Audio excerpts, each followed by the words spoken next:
بسم اللہ الرحمن الرحیم۔ السلام علیکم ورحمۃ اللہ وبرکاتہ۔ حضرت عمر بن مسلم کا بیان ہے کہ ایک گورکن نے اپنی زندگی کا واقعہ اس طرح بیان کیا کہ میں نے ایک مرتبہ 3 مردوں کے لیے لگاتار قبریں کھودیں۔ میں 2 قبروں کو کھود کر تیسری قبر کھود رہا تھا کہ مجھے شدید گرمی محسوس ہوئی۔ میں نے قبر پر کمبل ڈال دیا اور اس کے نیچے سائے میں بیٹھ گیا۔ اس دوران میں نے یہ عجیب منظر دیکھا کہ 2 شخص شہابی گھوڑے پر سوار ہو کر آئے اور پہلی قبر پر کھڑے ہو کر ایک شخص نے دوسرے شخص سے کہا کہ اس پر لکھو۔ دوسرے شخص نے کہا میں کیا لکھوں؟ پہلے شخص نے کہا لکھ 1 فرسخ طول اور 1 فرسخ عرض۔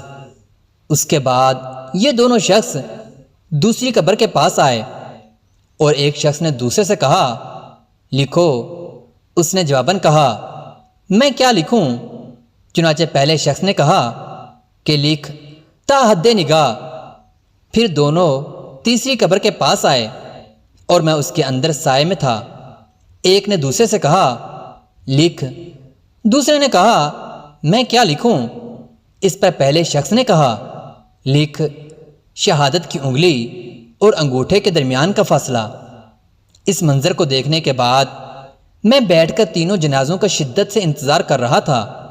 چنانچہ ایک جنازہ آیا، اس کے ساتھ بہت کم آدمی تھے۔ میں نے پوچھا یہ کس کی میت ہے؟ لوگوں نے بتایا کہ ایک عیال دار غریب بہشتی شخص ہے، اس کے پاس کوئی سامان نہیں تھا، ہم نے اس کی تجہیز و تکفین کا سامان کر دیا ہے۔ یہ سن کر میں نے قبر کھدائی کی مزدوری یہ کہہ کر لٹا دی کہ اس کے گھر والوں پر خرچ کر دو، اور پھر اس کو اس کی قبر میں دفن کر دیا گیا۔ پھر دوسرا جنازہ آیا، اس جنازے کے ساتھ ندا دینے والوں کے علاوہ اور کوئی نہ تھا۔ یہ جنازہ اس دوسری قبر کے پاس آیا جس کے بارے میں دونوں سواروں نے تحد نگاہ کہا تھا۔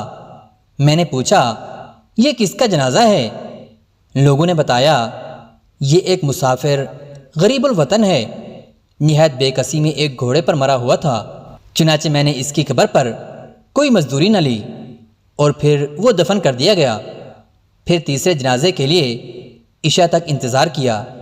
عشاء کے بعد ایک جنازہ آیا، میں نے پوچھا تو لوگوں نے بتایا کہ مشہور اور سرمایہ دار خاندان کی بااثر عورت کا جنازہ ہے۔ اس کے جنازے میں لوگوں کی بڑی تعداد شریک تھی۔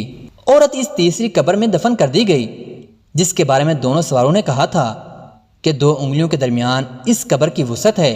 لا يموت فیہا ولا یحیا، اس آگ میں کافر نہ مرے گا نہ زندہ رہے گا۔ رسول اکرم صلی اللہ علیہ وآلہ وسلم کو خواب میں ایک انتہائی بدصورت اور مکروہ شکل کا آدمی دکھایا گیا جو مسلسل آگ جلا رہا تھا اور اس کے گرد دوڑ دوڑ کر اسے بھڑکا رہا تھا۔ رسول اکرم صلی اللہ علیہ وآلہ وسلم نے جناب جبرائیل علیہ السلام سے پوچھا یہ کون ہے؟ جناب جبرائیل علیہ السلام نے بتایا انہو مالک خازن جہنم، اس کا نام مالک ہے اور یہ جہنم کا دروغہ ہے۔ گویا دروغہ جہنم آج بھی جہنم کی آگ بھڑکا رہا ہے اور قیامت تک مسلسل بھڑکاتا رہے گا۔ جہنمیوں کے جہنم میں چلے جانے کے بعد بھی جہنم کی آگ بھڑکانے کا یہ عمل مسلسل جاری رہے گا۔ ارشاد باری تعالیٰ ہے کلما خبت زدناہم سعیرا، جہنم کی آگ جیسے ہی دھیمی ہونے لگے گی ہم اسے اور بھڑکا دیں گے۔ ارشاد نبی صلی اللہ علیہ وآلہ وسلم کے مطابق دنیا کی یہ شدید گرمی محض جہنم کی سانس یا بھاپ کی وجہ سے ہے۔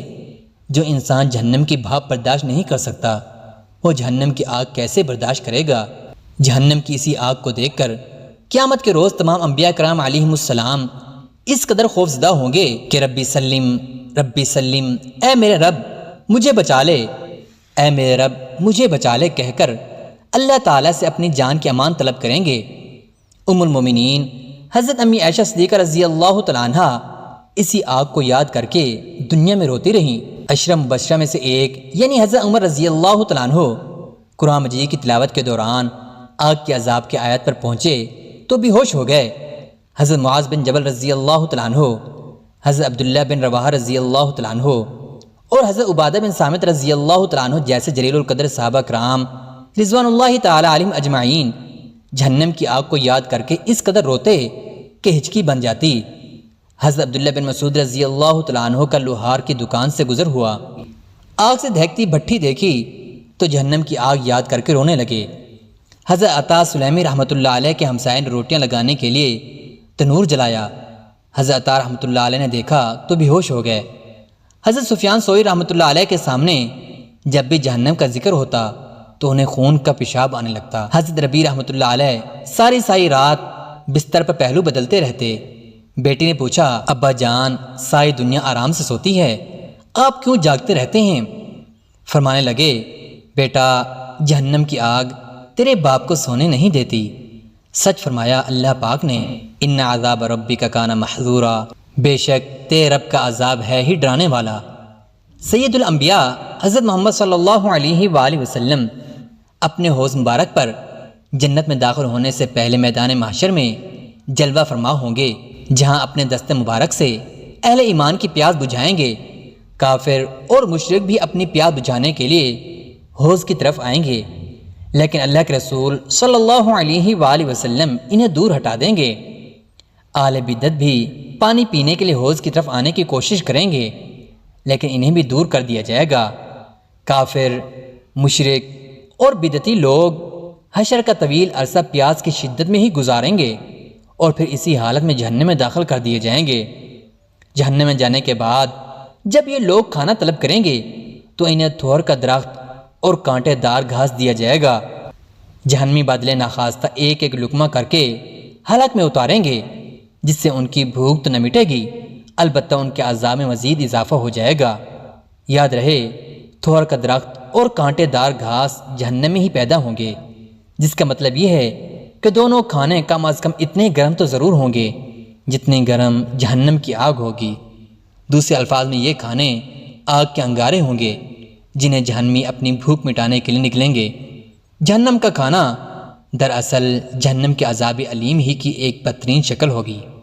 اللہ کی پناہ، اللہ تعالیٰ تمام مسلمانوں کو اپنے فضل و کرم سے جہنم کی آگ سے پناہ دے، آمین ثم آمین۔